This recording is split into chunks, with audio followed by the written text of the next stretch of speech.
Hi friends, ನಮಸ್ತೆ. Welcome to Coin Guru YouTube channel. ಯಾರೆಲ್ಲ first time ಚಾನಲ್ಗೆ ಬರ್ತಾ ಇದ್ದೀರಾ, ಚಾನಲ್ನ ಮಿಸ್ ಮಾಡಿದಿರಾ ಸಬ್ಸ್ಕ್ರೈಬ್ ಮಾಡ್ಕೊಳ್ಳಿ.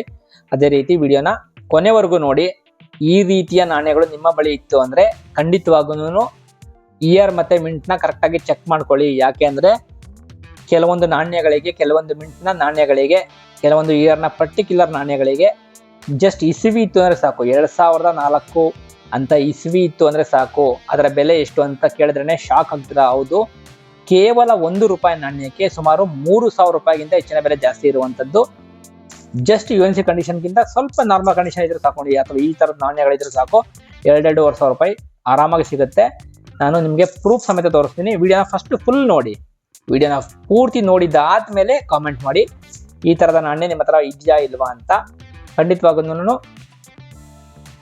ಈ ₹1 FSSನ ನಾಣ್ಯ ಏನಿದೆಯಲ್ಲ, ಇದು ಬಿಡುಗಡೆ ಆಗಿರುವಂಥದ್ದು 2004ರಲ್ಲಿ, ಮತ್ತೆ ಕೇವಲ 3 ವರ್ಷಗಳಲ್ಲಿ ಮಾತ್ರ ಬಂದಿರುವಂಥದ್ದು ಈ ನಾಣ್ಯ. 2004, 2005, 2006ರಲ್ಲಿ.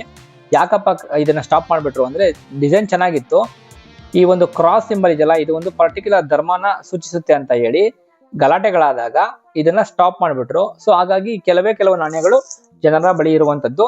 ₹10ನ ಕೆಲವೊಂದು ಇಂಪಾರ್ಟೆಂಟ್ ನಾಣ್ಯ ಇರುವಂಥದ್ದು. ಜಸ್ಟ್ ₹5 ಈ ಥರದ್ದು ಇತ್ತು ಅಂದರೆ ಅದು ಎತ್ತಿಟ್ಕೊಂಡ್ಬಿಡಿ, ಅದು ಸಿಕ್ಕಾಪಟ್ಟೆ ವ್ಯಾಲ್ಯೂ ಇರುವಂತಹ ನಾಣ್ಯ. ಅದ್ರ ಬಗ್ಗೆ ಡೀಟೇಲ್ಸ್ ಬೇಕು ಅಂದರೆ ನನ್ನ ಚಾನಲ್ನಲ್ಲಿ ವಿಡಿಯೋ ಇದೆ. ₹5ನ ಕ್ರಾಸ್ ಕಾಯಿನ್ ಬಗ್ಗೆ ಹೋಗಿ ನೋಡಬಹುದು. ₹10ನ 2005ರ ನೋಯ್ಡಾ ಮಿಂಟ್ ನಾಣ್ಯ ಕೂಡ ಇಂಪಾರ್ಟೆಂಟು. ಸೊ ಈಗ ₹1ನಲ್ಲಿ ಯಾವ್ದು ಇಂಪಾರ್ಟೆಂಟ್ ಆಗಾದ್ರೆ ಅಂತ ಕೇಳ್ತಿರಲ್ಲ, ₹1ನಲ್ಲಿ 2004 ಅಂತ ಇದ್ರೆ ಸಾಕು, ನೀವು ಮಿಂಟೇ ಚೆಕ್ ಮಾಡಕ್ ಹೋಗ್ಬೇಡಿ. 2004 ಅಂತ ಇದ್ರೆ ಅದು ಖಂಡಿತವಾಗ್ಲೂ ಬಾಂಬೆ ಮಿಂಟೇ ಆಗಿರುತ್ತೆ, ಡೈಮಂಡ್ ಶೇಪೇ ಇರುತ್ತೆ.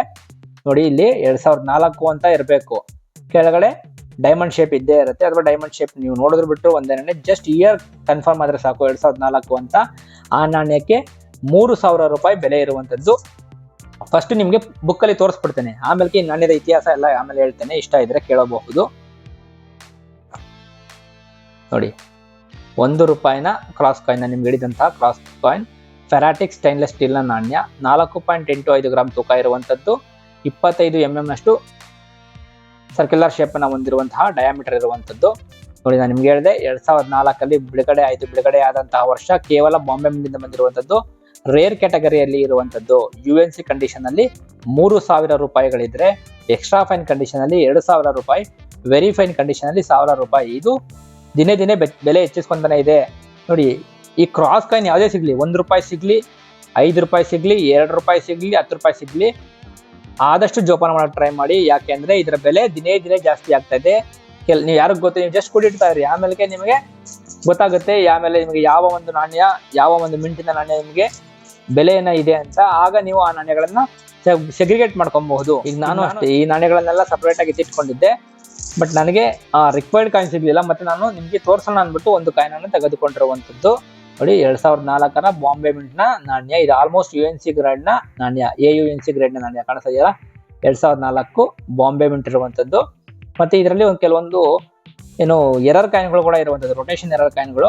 ಇದು ನೋಡ್ಬೋದು ನೀವು, ಸ್ವಲ್ಪ ಅಂದರೆ 11 o'clock ಎರರ್ ಇರುವಂಥದ್ದು, ಅಂದರೆ ಬ್ಯಾಕ್ ಸೈಡ್ ಡೈ ಸ್ವಲ್ಪ ರೊಟೇಟ್ ಆಗಿರುವಂಥದ್ದು.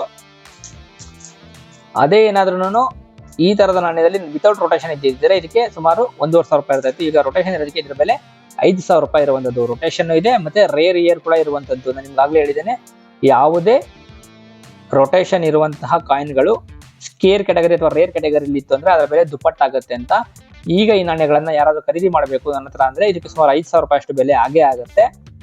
ನಾನು ಇದನ್ನು ಮಾರೋದಿಲ್ಲ, ಯಾಕೆಂದರೆ first of all rare category, 2004 Bombay mint, ಮತ್ತೆ ಇದು ರೊಟೇಷನ್ ಕೂಡ ಇರುವಂಥದ್ದು, 11 o'clock ರೊಟೇಷನ್ ಕೂಡ ಇರುವಂಥದ್ದು. ಸೊ ಹಾಗಾಗಿ ನಾನು ಮಾರೋದಕ್ಕೆ ಇಷ್ಟಪಡೋದಿಲ್ಲ. ನಿಮ್ಮ ಹತ್ರ ಯಾವ್ದಾರು ಈ ಥರದ ನಾಣ್ಯಗಳಿತ್ತು ಅಂದರೆ ದಯವಿಟ್ಟು ಹುಡುಕಿ. ಯಾರಿಗೆ ಗೊತ್ತು, 2004 ಅಂತ ಇತ್ತು ಅಂದರೆ ನಿಮಗೆ 2,000 ರೂಪಾಯಿ, 3,000 ರೂಪಾಯಿ ಅಷ್ಟು ಬೆಲೆ ಬಾಳುವಂತಹ ನಾಣ್ಯ ನಿಮ್ಮ ಬಳಿ ಇದ್ದೇ ಇರುತ್ತೆ. ನಿಮ್ಗೆ ಕಳ್ಕೊಳೋದೇನೂ ಇಲ್ಲ.